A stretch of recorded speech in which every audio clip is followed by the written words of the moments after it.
Bonjour, aujourd'hui je suis en compagnie de Sylvia Maugrand. Bonjour Sylvia. Bonjour Daniel. Alors Sylvia, vous êtes docteur vétérinaire, vous êtes auteure, conférencière, vous êtes à l'initiative de l'Association des médecines complémentaires vétérinaires. Euh, quelle est l'origine de cette association? En fait, c'est né du fait que moi, je me formais justement donc en médecine complémentaire en tant que vétérinaire. Et une fois qu'on était formé et que j'avais mon titre d'ostéopathe, il n'y avait pas beaucoup de possibilités de continuer en fait à se former dans ce domaine-là déjà. Et donc, la première volonté, puisqu'on était obligé d'aller chercher des congrès en médecine humaine en fait et de transposer, ça a été de me dire, bah, déjà, je veux créer quelque chose pour qu'il y ait une suite en fait à notre formation en médecine complémentaire. Et le deuxième axe, et ça c'est inspiré vraiment des congrès de santé naturelle en humaine, c'était d'ouvrir justement aussi au grand public. Parce qu'il y a une recherche énorme, une demande énorme du public pour soigner son animal au naturel. Et malheureusement, ils sont obligés de s'appuyer sur plein de choses, des fois sur Internet, où il y a un peu de tout et des gens, on va dire, plus ou moins qualifiés. Et donc, il était temps aussi que les vétérinaires ouvrent au grand public directement pour leur donner tout simplement accès à une information fiable et ne pas faire de bêtises non plus en accompagnant leur animal au naturel. Voilà un peu comment est venue l'idée de la MCV et du congrès MCV. Voilà, congrès MCV qui se tiendra deuxième quinzaine d'octobre, Oui, c'est c'est ça, le ça 12 à et 13 Montpellier. octobre, ouais, au Quorum de Montpellier, tout à fait, ouais. Voilà, pour ceux qui sont intéressés, de toute façon, on le redira au cours de cet échange. Et puis, il y aura les liens en barre de description sous la vidéo, comme à chaque fois. On va revenir à vous, Sylvia. Alors, vous vous êtes formée à différentes formations complémentaires, dites naturelles ou alternatives, ou voilà, complémentaires. Ouais, Ça élargit un petit c'est peu large. le panel, dont la communication animale. Oui, tout à fait. Alors ça, pour être très honnête, au tout début que j'en ai entendu parler, moi j'étais vraiment dans mon domaine vétérinaire scientifique à fond, rationnel à fond. Et à la fois, bon, j'ai gardé la porte ouverte parce que ça me paraissait à l'époque un peu magique. Si on pouvait parler avec les animaux, ce serait quand même très, très cool. Et à la fois, j'étais aussi très sceptique sur le sujet. Et en fait, c'est au cours de mes formations justement en médecine complémentaire que j'ai eu l'occasion de rencontrer d'autres vétérinaires qui pratiquaient aussi la communication animale. Et donc, ça m'a mis, si vous voulez, un peu le pied à l'étrier. Et puis chez moi, ça a été un peu particulier parce que c'est de par ma pratique en ostéopathie, puis après dans l'énergétique aussi, que la communication animale est arrivée progressivement au départ sans que je fasse de formation spécifique pour la communication animale. Moi, c'est arrivé au fur et à mesure, en fait, de mes consultations et de mes prises de contact avec l'animal que j'ai commencé à avoir l'analyse des informations et que j'ai commencé à pouvoir parler avec eux. Oui, Mhm. c'est le développer finalement du toucher, de ce contact autre que vétérinaire, que médical, qui C'est a ça. aussi contribué à amplifier votre propre résonance par rapport aux animaux et peut-être aussi développer un lien complémentaire, voire supplémentaire d'amour du fait d'avoir une autre approche, encore une fois, que le côté allopathique vétérinaire, scientifique, scientiste, qui a son importance aussi. Bien sûr. Faut pas le minimiser parce que les actes Non. docteurs vétérinaires sont très très importants face à certaines maladies ou à certains symptômes que l'on ne peut pas traiter autrement. C'est assez Oui. important à rappeler, c'est comme la médecine humaine, elle a son importance capitale. On est tout à fait d'accord. Il s'agit en aucun cas, parce qu'on fait des médecines complémentaires ou parce qu'on a une autre approche, mais de nouveau complémentaire, de nier quoi que ce soit sur la médecine vétérinaire classique. Elle sauve des vies à tour de bras. On aurait tort de s'en priver. Ça, c'est clair pour moi aussi. Et donc, le seul côté justement, mais qui pour moi est très important et qui, c'est vrai, n'est pas trop traité encore actuellement dans la médecine classique, c'est vraiment toute la part émotionnelle justement chez l'animal, la façon de considérer l'animal vraiment comme un individu à part entière. Et ça, là-dessus, la communication animale, elle a révolutionné ma pratique. Notamment, alors c'est valable dans toutes les pathologies, hein, parce qu'il y a toujours aussi une origine émotionnelle chez l'animal sur une pathologie. Mais c'est sûr qu'en particulier dans les problèmes liés justement à tout ce qui est psychologique, que ce soit des dermatites liées à des troubles psychologiques, que ce soit des problèmes de comportement, des choses comme ça, avoir l'outil communication animale, c'est un plus qui pour moi est indispensable en fait dans l'approche de ce genre de pathologie. C'est vrai que le côté émotionnel de l'animal, on l'a souvent mis de côté. On peut vraiment observer, et là pour le coup sur le côté scientifique, hein, que l'animal a même un développement émotionnel largement supérieur à l'humain. C'est connu et c'est reconnu en effet maintenant. Il y a de plus en plus même d'études justement vétérinaires classiques qui sortent, qui montrent notamment dans les dermatoses félines, ce qu'on appelle le complexe granulomateux éosinophilique. Donc c'est une maladie où le chat se gratte jusqu'à se faire des plaies avec des plaques rouges sointantes, etc. En fait, ils ont réussi à démontrer qu'il y a 50% de ces affections qui sont vraiment d'origine purement psychologique, où il n'y a pas d'effet, on va dire, physique en cours avec un trouble du système immunitaire ou des choses comme ça. Donc on sait maintenant que, en effet, l'émotionnel prend une place très importante dans le développement de pathologie de l'animal, mais c'est vrai qu'en médecine classique, pour l'instant, on manque encore un peu d'outils pour appréhender justement le côté émotionnel chez l'animal, tout simplement parce que sans pouvoir communiquer, c'est difficile de mettre à jour une émotion, de mettre à jour un contexte qui ne convient pas. Alors, on pose beaucoup de questions, mais on est obligé de s'appuyer sur le gardien si on n'a pas la communication animale. Et des fois, l'interprétation du gardien n'est pas forcément celle de son animal. Et oui, il y a aussi cet anthropomorphisme où le gardien, l'humain de compagnie, comme j'aime à le préciser, va transférer, transmettre un petit peu ce que lui va ressentir ou interpréter ou croire interpréter. Alors c'est d'autant plus important quand on vit très longtemps avec un animal et que l'on va avoir ce transfert régulier. Ça, on le verra peut-être après ce côté excessif de transfert dans la relation humain-animal. Mais il y a ça aussi, c'est-à-dire que l'humain, il va transmettre au vétérinaire ce que lui va ressentir par rapport à C'est l'animal. ça. Ouais. Et même dans les descriptions, là, même sans parler de médecine complémentaire spécifiquement, vous avez souvent un humain qui peut vous décrire, par exemple, de la toux chez son animal. Et en fait, c'est un reflux gastro-œsophagien et ça n'a rien à voir avec une toux respiratoire. L'interprétation des symptômes par le gardien, forcément, il n'est pas toujours, même s'il vit avec depuis longtemps, il n'est pas toujours formé, évidemment, à la santé de son animal. Et vous avez des choses qui sont décrites, il y a des vomissements qui peuvent être décrits, qui en fait sont des régurgitations qui des fois peuvent être physiologiques. Il y a plein de petits comportements comme ça spécifiques d'espèces que l'humain qui vit avec l'animal ne sait pas toujours interpréter et qu'il faut remettre du coup un peu au bon endroit. Et ça, je vous parle de symptômes physiques, mais évidemment au niveau émotionnel, c'est encore pire. Parce que l'animal, en plus, a tendance à reproduire des comportements qui marchent avec son humain. Et donc, si un miaulement un peu plaintif déclenche la réaction chez son gardien qu'il aime bien, il va pas se gêner, mais ça ne veut pas forcément dire que vraiment il se plaint et que vraiment il y a un mal-être derrière ou des choses comme ça. Oui, donc c'est important de pouvoir aussi faire interagir une personne extérieure, donc que ce soit un communicant ou un praticien extérieur, puisque nous sommes, nous, compagnons de nos amis animaux, les moins référents finalement, parce qu'on n'est pas assez objectif. Même un praticien comme animal a plus de mal à réellement être dans une vraie communication avec ses compagnons animaux. Disons que c'est surtout quand il y a un problème. Quand il n'y en a pas, à la rigueur, communiquer avec son propre animal, s'il n'y a pas d'empreinte émotionnelle liée à un problème, on y arrive. Mais par contre, souvent, en fait, on sort de la communication au moment où on pense qu'il y a un problème, où on constate un problème. Et là, du coup, en effet, il y a un emballement émotionnel parce que c'est notre animal. Et du coup, ça rend la distinction du ressenti beaucoup plus complexe. Même moi, alors que je suis veto, alors que je suis communicante animalière depuis des années, quand je communique avec les miens, quand il y a un problème, je dois m'y reprendre à 3 ou 4 fois et vérifier et gérer mon émotion à moi en parallèle. Et donc, en effet, c'est très compliqué parce on s'emballe, on a peur pour eux, on les aime. Et en effet, une aide extérieure à ce moment-là est en général bienvenue. Oui, c'est toujours pour ça que les interactions collectives et collaboratives ont leur place aussi. C'est rappeler que nous n'avons pas cette omniscience et encore plus quand il s'agit d'un impact émotionnel avec nos compagnons animaux, parce que c'est aussi là le sujet. Et dans la communication animale, il y a aussi la communication post-décès de l'animal. Comment ça se passe? Est-ce que vous la pratiquez?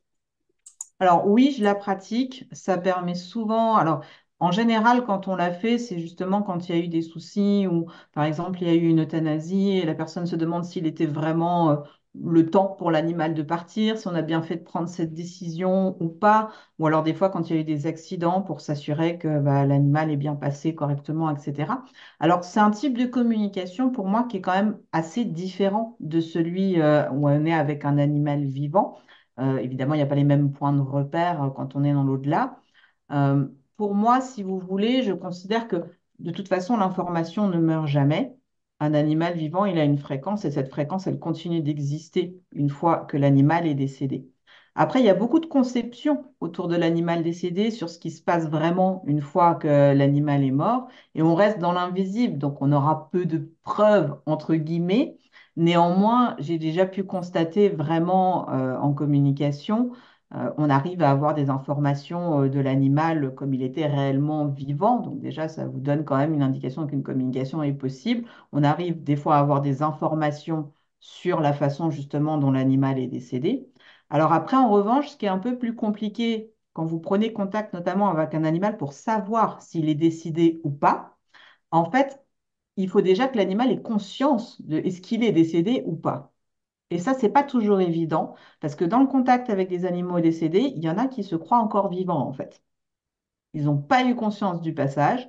Et du coup, c'est pas toujours évident de juste savoir par une communication est-ce que tu es décédé ou pas. Je parle de ça parce qu'il y en a beaucoup qui me demandent ça sur des animaux perdus, disparus, des choses comme ça. Oui, mais on voudrait au moins juste savoir s'il est vivant ou pas.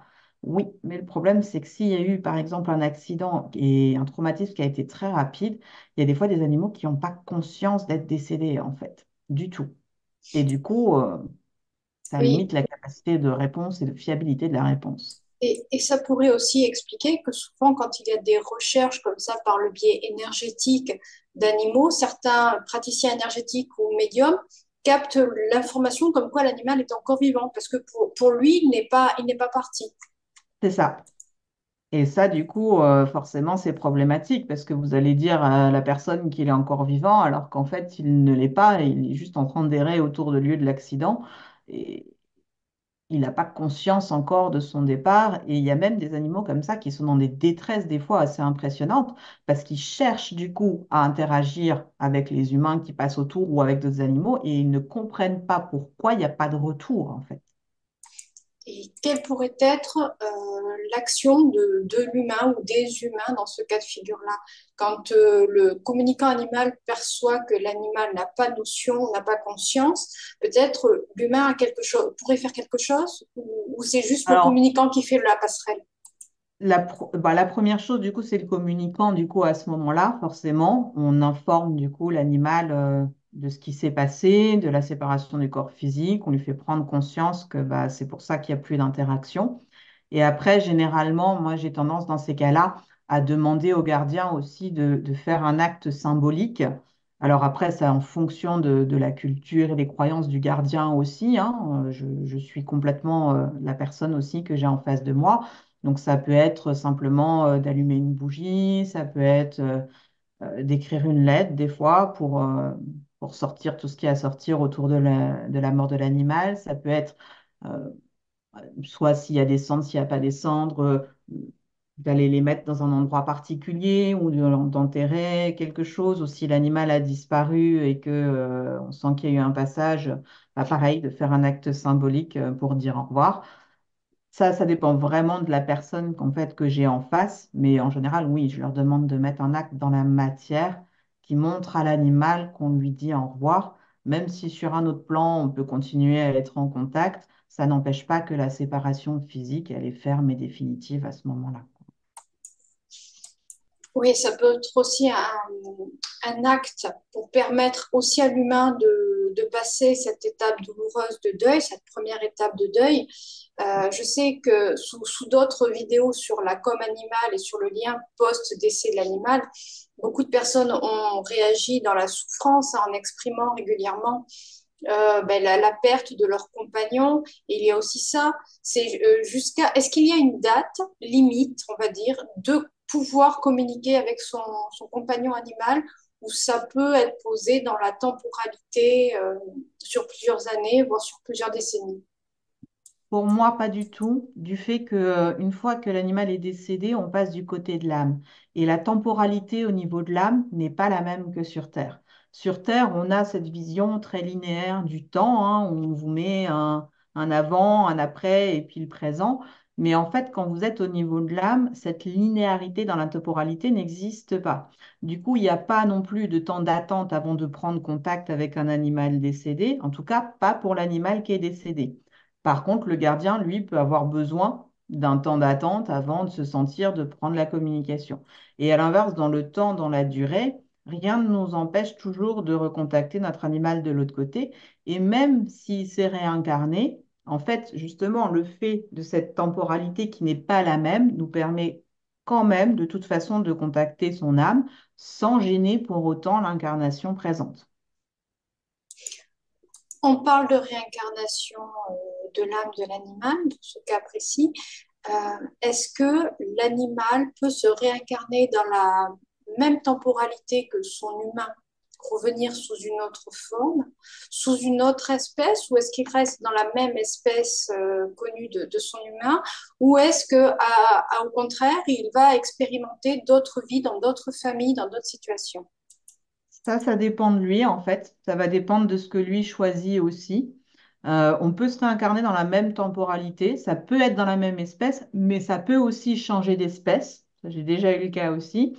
Et il se peut aussi qu'il choisisse de ne pas se réincarner dans la même temporalité. En fait, tout va être sur le choix de l'animal. Alors, du gardien aussi en partie, hein, parce que si le gardien ne veut pas renouveler, on va dire, l'expérience, ça arrive aussi, hein, avoir trop souffert de la séparation et vouloir garder ça, voilà, c'était une fois dans ma vie. Il faut que les deux soient d'accord, si vous voulez, au niveau énergétique, pour que ça puisse se produire. Mais ça peut tout à fait se produire. Par contre, il ne faut pas forcément projeter tout de suite que parce que l'animal se réincarne dans la même temporalité et parce qu'on est susceptible de se recroiser, que forcément, ça voudra dire qu'on va refaire encore notre vie ensemble.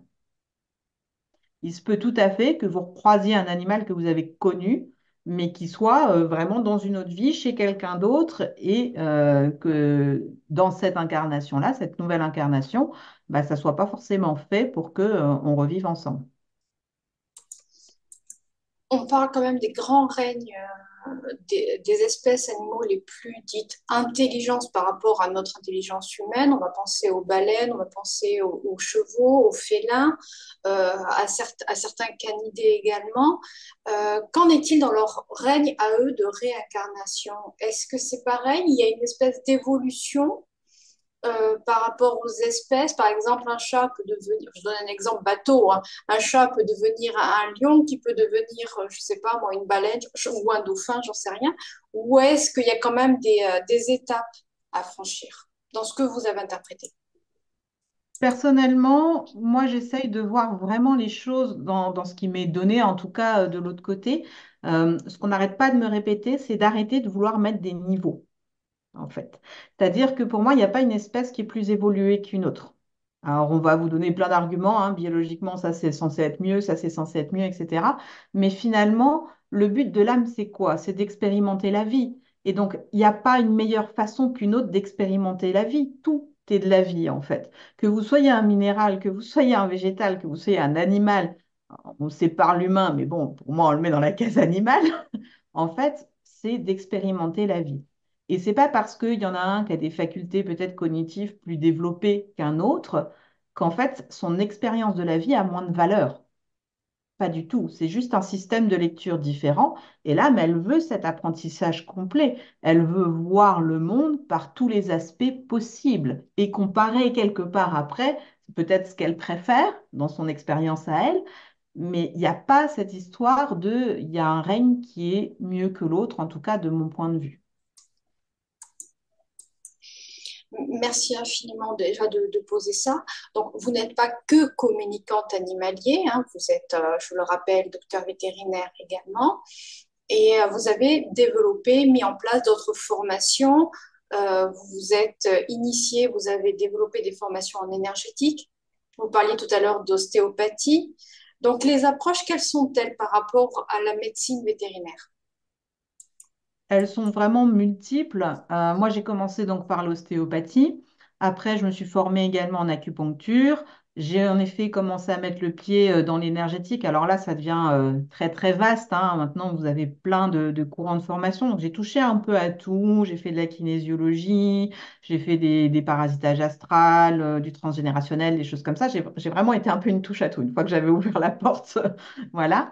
Après, si vous voulez, moi derrière, personnellement, j'ai choisi de me concentrer sur vraiment tout ce qui est sonothérapie et fréquence.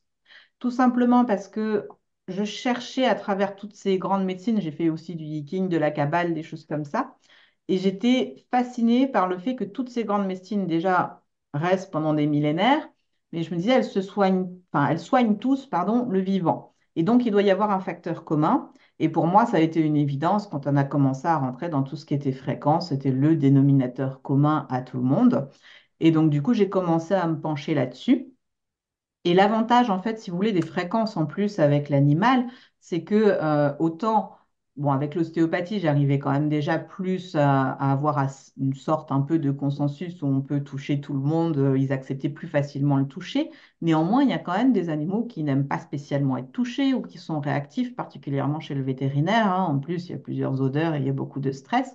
Et l'avantage des fréquences et de la sonothérapie, c'est que vous tapez un diapason, le soin, il se fait. Et donc, du coup, j'avais plus besoin de contraindre réellement l'animal aussi. Bon, pour l'examen, si, ça restait indispensable, mais par contre, dans la thérapie, je pouvais être quand même beaucoup plus douce. Donc voilà, j'ai développé un peu plus ce côté-là euh, dans mon approche après des soins en particulier. Et quand vous dites sonothérapie, c'est-à-dire quelles sont les approches médicinales, parce qu'on est aussi ça sur la dimension du soin, que ça peut proposer à l'animal ou aux animaux que vous accompagnez. On peut les accompagner sur tout type de pathologie à travers ça. En fait, il y a certaines de ces fréquences où vous vous en rendez même pas compte, mais vous les utilisez déjà. Notamment avec l'utilisation des lasers thérapeutiques, hein, ça c'est bien connu en physiothérapie maintenant vétérinaire. Vous avez des lasers qui émettent donc une fréquence. Simplement, c'est pas un spectre audible, mais la fréquence de référence du laser de physiothérapie qui est donc antalgique, anti-inflammatoire et cicatrisante, c'est 292 Hz. Donc en fait, c'est une fréquence que vous pouvez entendre de façon audible si elle est au bon volume. Donc moi, j'ai simplement remplacé déjà, c'est c'est pas venu, on va dire, tout seul, mais j'ai remplacé en fait déjà mon laser par un diapason. Donc, si je l'ai à côté, hop, voilà. C'est un diapason, donc 292 Hz. Et donc, en fait, au lieu d'avoir un appareil qui coûte très cher en plus, hein, le laser, j'ai simplement mon diapason, je le tape. Bon, là, avec le micro, vous ne l'entendrez pas, hein, l'ordinateur, ça aplatit trop le son. Mais le son, en fait, va avoir exactement la même activité que l'onde du laser, en fait.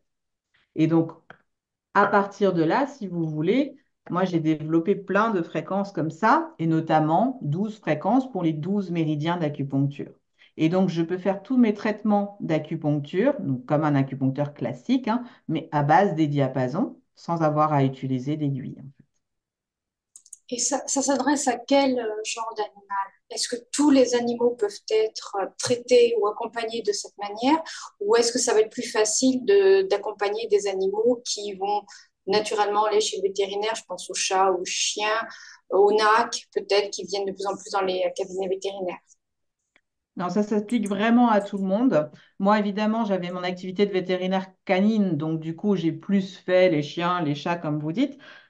Mais c'est arrivé qu'on m'amène une poule, une chèvre, enfin voilà, euh, spécifiquement justement pour ce genre de thérapie. Et j'ai eu l'occasion de temps en temps, grâce à mes chats, n'est-ce pas, qui sont des prédateurs hors pair comme tous les chats, ils me ramènent régulièrement des petites proies et quand je peux, je les sauve. Et donc, du coup, j'ai eu l'occasion de faire des fréquences comme ça sur des musaraignes un peu en état de choc, sur des oiseaux aussi qui m'avaient ramené à l'intérieur.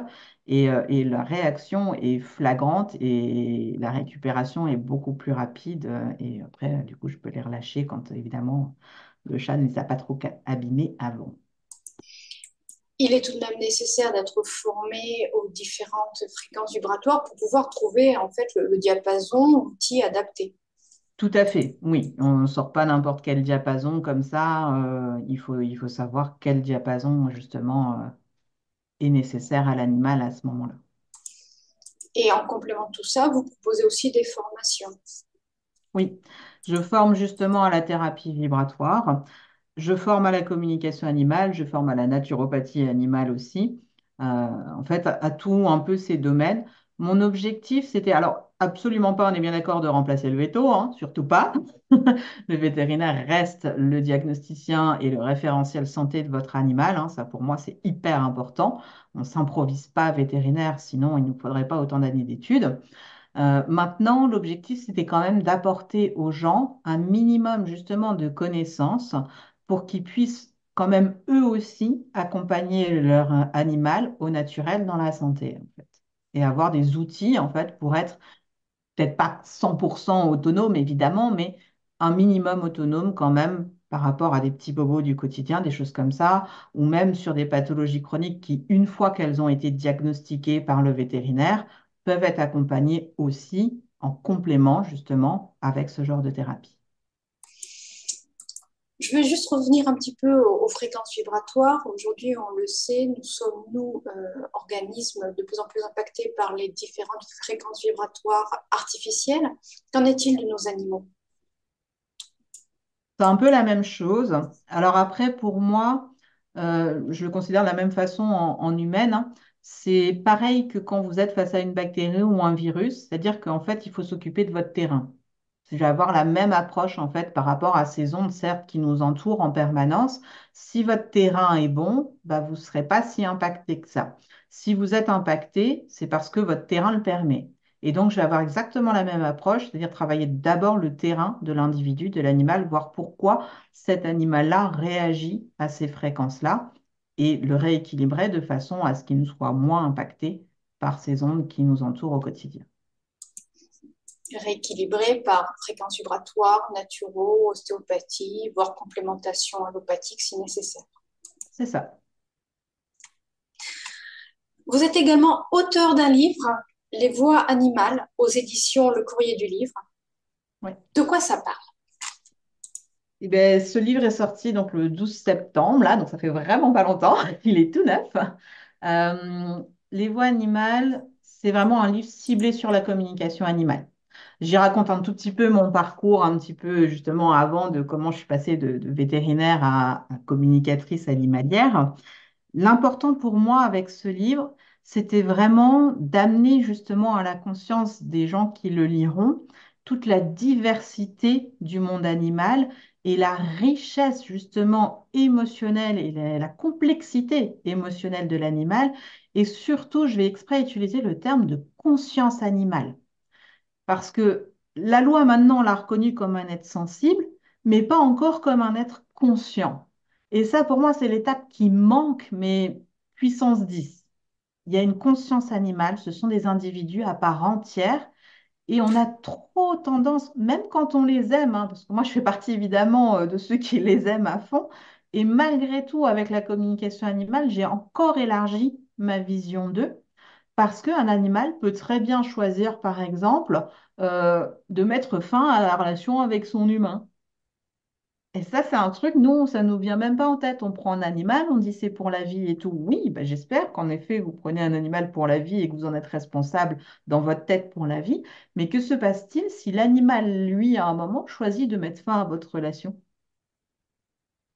C'est une possibilité, en fait. J'ai déjà rencontré ça. Et vous avez des chats comme ça qui deviennent malpropres du jour au lendemain parce qu'ils ont décidé de terminer la relation avec vous et que la seule autre option qu'ils ont, bah, c'est d'aller dans la rue, mais c'est pas confortable. Donc, il faut se poser des fois les bonnes questions aussi. Oui, côté malpropre, hors maladie, hors, Bien sûr. Oui, hors oui, âge aussi, bien sûr, il faut aussi repositionner. c'est ça. Et il Tout y a ça, aussi c'est des... une fois qu'on a évidemment été chez le vétérinaire pour exclure un diagnostic de pathologie, hein. Et il y a aussi des animaux qui se suicident. Oui, ça arrive aussi, j'en parle aussi dans le livre. Ça m'est arrivé d'avoir un animal qui vraiment voulait mourir en dehors de toute pathologie, hein. Il était en parfaite santé et vraiment, il voulait mourir. Alors évidemment, on fait d'abord un travail comme on ferait avec un humain, hein, de psychologie. À ce moment-là, on essaye de comprendre, de se mettre à sa place, de l'aider avec des traitements naturels, voire même allopathiques si nécessaire, des antidépresseurs, exactement comme on ferait en fait avec un humain. Malheureusement, il arrive que l'animal se suicide directement, se jette sous les roues d'une voiture, etc. Ça, malheureusement, je l'ai déjà rencontré aussi. Pour le côté antidépresseur, vous qui êtes naturopathe, est-ce que l'on peut prescrire ou est-ce que l'on peut accompagner notre animal avec des accompagnements antidépresseurs tels que le millepertuis qui est utilisé pour la pharmacopée humaine? Oui. Ou est-ce qu'il faut quand même faire attention vu que ça reste une plante photosensibilisante et que l'animal est de par nature plus souvent dehors normalement? Voilà. Est-ce qu'il peut y avoir des contre-indications ou alors des apports d'oligo-éléments, je pense au magnésium, au manganèse par exemple? Et si oui, Ouais. comment ça se passe? Alors, sur le millepertuis, je mettrais quand même un bémol. Pour moi, c'est pas une plante à utiliser comme ça à la légère, tout simplement parce qu'au-delà de l'aspect photosensibilisation, qui serait pas forcément beaucoup plus négatif chez l'animal, puisqu'il a quand même son pelage, hein, donc il est quand même protégé un minimum, c'est surtout l'aspect, c'est une plante qui nécessite un sevrage derrière. Elle est addictive quand même, cette plante-là, hein, et donc on peut pas s'en servir comme ça, à la légère. Et ça serait même pour moi plutôt contre-indiqué. Et c'est quand même un antidépresseur très fort. Donc surtout ne commencez pas par ça si votre animal a un peu de déprime, hein. Surtout pas. On va commencer par des compléments alimentaires bien plus doux. Vous avez des plantes qui sont plus tranquilles, la mélisse, la passiflore, des choses comme ça, et qui peuvent des fois suffire. Peut-être même plutôt un adaptogène, type la rhodiole ou quelque chose comme ça, qui redonne un petit peu un petit coup de boost aussi à l'organisme en même temps. Vous avez cité les oligo-éléments, donc magnésium, oui, bien sûr. Attention quand même dans les oligo-éléments, c'est assez complexe en réalité, hein, les interactions qu'il peut y avoir entre tous les oligo-éléments. Et on n'a pas de données pour l'instant vraiment fiables, notamment chez l'animal, pour savoir si réellement il y a des carences ou pas en tel oligo-élément. Et en donner alors qu'il n'y a pas de carence ne serait non seulement pas nécessaire, mais pourrait peut-être même entraîner un déséquilibre dans l'organisme. Donc pour moi personnellement, les oligo-éléments, ça devrait se faire suite à un dosage où si réellement il y a manque, on complémente, mais on prend le temps de vérifier. Il faudrait même se poser la question de pourquoi il y a un manque aussi. Est-ce qu'on n'a pas une dysbiose en dessous, un trouble du microbiote qui gênerait l'assimilation justement de tel ou tel type de lingo-élément et peut-être plus s'intéresser du coup au microbiote, surtout dans le comportement, hein. On sait que le microbiote maintenant c'est acté, ça sécrète 95% des neurotransmetteurs type sérotonine, dopamine. Donc moi je vais plus facilement regarder de ce côté-là, à la rigueur, si j'ai un trouble du comportement comme ça qui est récurrent. Oui, puis la priorité, c'est aussi, comme vous le dites, il est nécessaire d'avoir un diagnostic. Donc, de toute façon, ça sera un complément de l'avis médical du docteur vétérinaire aussi. C'est vrai que dans les cabinets vétérinaires, on peut trouver des compléments alimentaires naturels, très bien composés, avec très bonne synergie, qui sont adaptés, mais qui sont prescrits aussi par le vétérinaire qui va suivre nos compagnons. Tout à fait. Il y a de plus en plus de vétérinaires qui se forment à la phytothérapie. Il y a un DIE maintenant de phytothérapie qui est bien en place. Pareil pour l'ostéopathie. Donc, mine de rien, vous trouverez de plus en plus de praticiens vétérinaires qui s'intéressent à ce type de médecine et qui seront à même justement de vous répondre. C'est justement aussi le but de la MCV, hein. Il y a un annuaire sur le site qui vous permet de trouver les vétos qui sont inscrits à la MCV justement au plus près de chez vous, quoi. Alors, en effet, il y a toutes ces approches naturelles et conventionnelles qui ont aussi l'importance d'être relativement bien osmosées, bien intégrées les unes aux autres. Et à cette occasion, on va parler un petit peu du congrès qui se tient à Montpellier le week-end des 12 et 13 octobre, si je ne me trompe pas. C'est ça. Alors, qu'est-ce qu'on va trouver dans ce congrès? Qui va intervenir et à qui ça s'adresse? Alors, ça s'adresse à la fois aux professionnels et à la fois surtout au grand public aussi. Donc, on a fait deux parcours séparés parce qu'évidemment, on n'a pas forcément les mêmes connaissances de base. Mais donc, à destination du grand public, vous avez tous les intervenants sont des vétérinaires et qui sont vraiment des spécialistes justement dans leur domaine, qui le pratiquent en clinique depuis de nombreuses années. Et je tiens à préciser quand même, parce qu'on a des fois des grands publics qui sont un peu déçus, qui voudraient bien avoir aussi l'aspect expert, etc. On fait vraiment pas de langue de bois, je vais dire ça comme ça. C'est-à-dire que on répond à toutes vos questions en direct. Vous avez la conférence et puis derrière, vous avez l'opportunité de poser des questions à l'intervenant. Et puis même après, en général, les intervenants se baladent dans les allées du congrès et vous pouvez encore interagir avec eux. Les sujets sont multiples. On aborde bien évidemment l'alimentation, hein, c'est un des points phares quand même d'une approche un peu globale. On aborde des sujets de phytothérapie, notamment cette année, c'est sur le chien un peu âgé, quand il commence à avoir de l'arthrose, des choses comme ça, comment faire pour l'aider, est-ce que c'est une fatalité ou pas? Évidemment, non, pour le coup. On a aussi une spécialiste du CBD qui viendra vous dire un petit peu comment l'employer, est-ce qu'on doit craindre une accoutumance ou pas, dans quel cas de figure l'employer, etc. On va avoir de l'aromathérapie, donc comment servir des huiles essentielles aussi. Moi, j'interviens sur la communication animale, sur l'hydrolathérapie aussi, qui est une alternative aux huiles essentielles plus sécuritaire justement pour nos animaux par rapport aux huiles essentielles. Donc, il y a vraiment plein de domaines qui sont abordés tout au long du week-end par des vétérinaires, du coup, qui vous parlent de comment prendre soin de votre animal au naturel. Et c'est important, et on rappelle, au naturel ne veut pas dire en absence d'un accompagnement médical dit classique, hein, parce que c'est important de pouvoir aussi ne pas se lancer dans une automédication finalement de son animal, parce qu'on n'a surtout pas envie d'aller voir le vétérinaire, alors que des fois c'est indispensable. Ne pas laisser l'animal dans des symptômes, peut-être essayer de trouver en commun une alternative si vous ne souhaitez pas et s'il est possible que la médication ne soit pas que chimique. C'est ça. De toute façon, si vous posez, enfin, vous n'êtes pas vétérinaire, donc vous n'allez pas pouvoir poser le diagnostic. Et donc, vous avez beau savoir comment des fois accompagner au naturel, si déjà vous n'avez pas le bon diagnostic à la base, c'est pas une bonne idée. D'autant plus, même si vous trouviez le bon accompagnement, on va dire, au naturel, vous risqueriez de masquer des symptômes qui sont importants dans la prise en charge de votre animal derrière. Donc surtout, on ne fait pas les petits chimistes à la maison, même si c'est au naturel. Et en plus de ça, n'oubliez jamais que c'est pas parce que c'est naturel que c'est sans danger. Vous avez des plantes toxiques pour l'animal. Il faut respecter des dosages, des rythmes d'administration, des durées d'administration. C'est pas parce que c'est des plantes que vous faites pas de mal. Ça, c'est une phrase que j'entends tellement souvent. Ah oui, mais c'est des plantes, ça fait pas de mal. Ah oui, bah mangez un peu de digital ou un peu de ciguë, puis on va voir si vous survivez. C'est- On peut faire des bêtises en fait avec le naturel, on peut mettre en danger l'animal avec le naturel. Il faut savoir ce qu'on fait, il faut avoir connaissance de la physiologie de l'espèce qu'on est en train de traiter pour savoir ce qui va être en plus réellement efficace ou pas sur l'animal. Et ça ne s'improvise pas, il faut des professionnels de la santé animale pour ça. Je suis complètement d'accord. Et de toute façon, ce qui est valable aussi dans un sens, c'est aussi valable pour nous humains.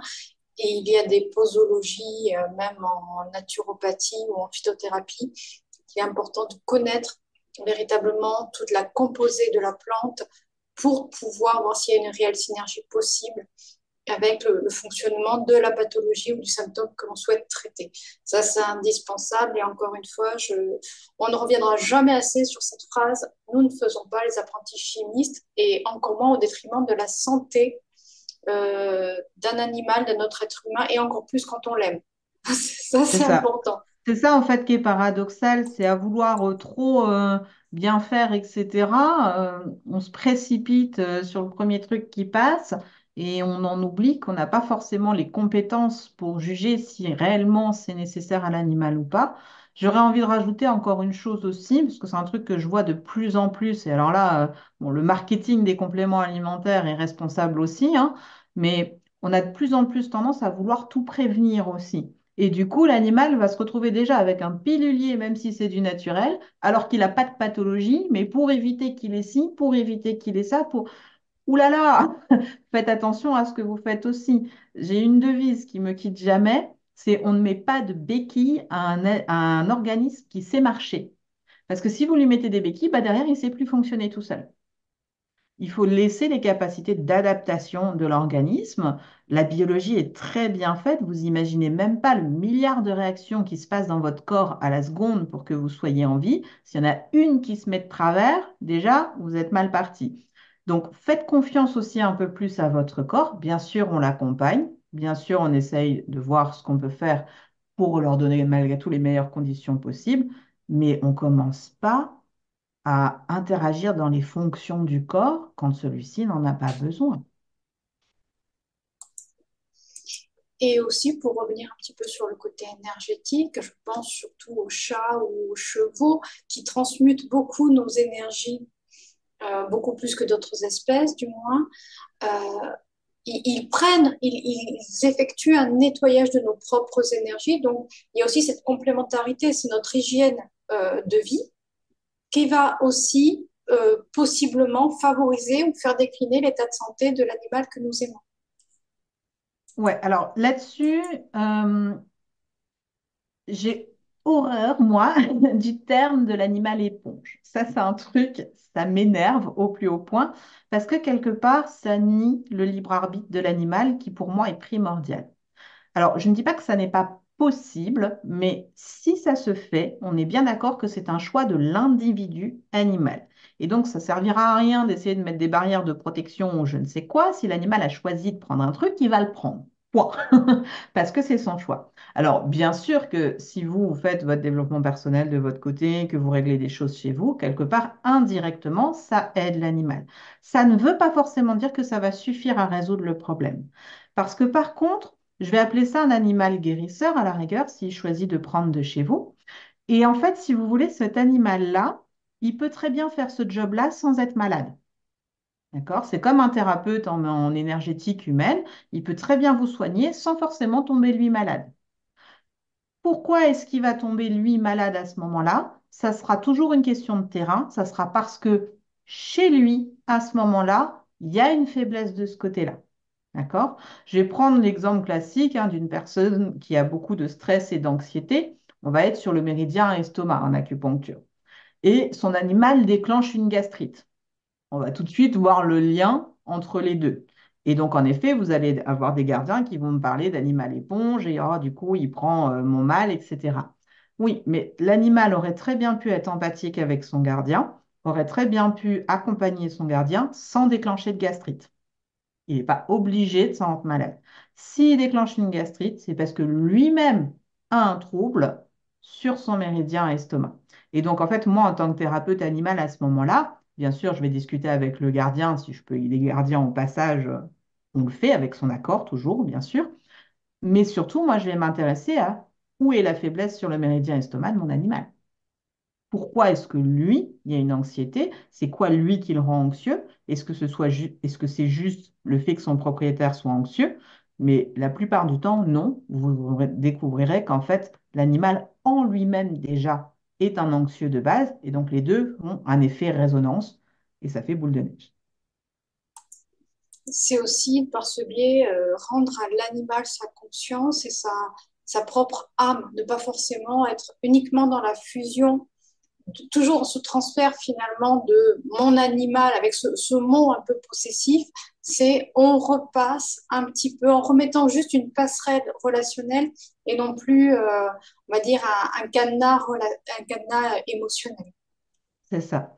L'animal, quoi qu'il arrive, bien sûr, on utilise. Bon, moi, j'ai encore ma déformation vétérinaire. De temps en temps, le terme propriétaire ressort. On est bien d'accord que pour moi, la propriété sur un être vivant, c'est pas possible. Même gardien, on va dire, c'est un moins mauvais terme. Mon terme préféré, ce serait colocataire.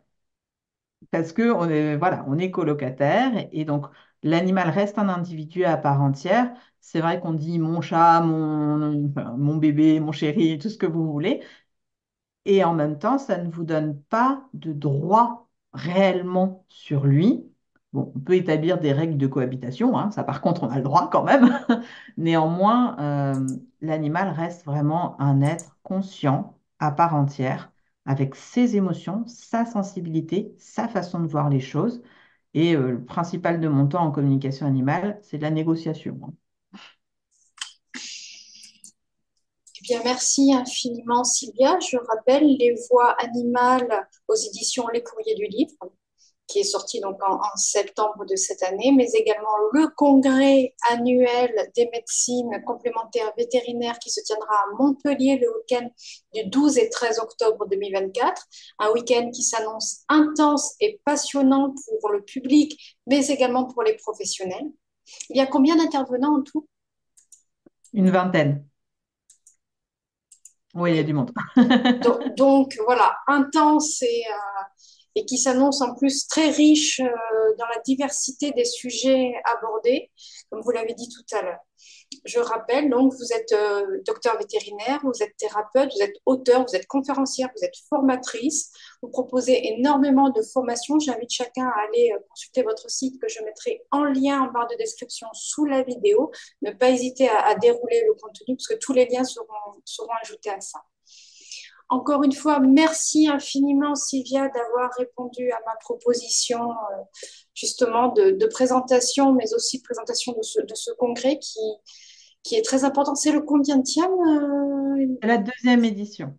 C'est la deuxième édition. voilà, donc, au même titre qu'il existe des congrès de santé humaine, aujourd'hui, il est important de reconnaître la conscience humaine et de valoriser tous les acteurs qui travaillent autour de cette approche et de ces soins, du côté vétérinaire dit classique aux professionnels de la santé naturelle, animale, non allopathique, mais complémentaire, structurelle et énergétique.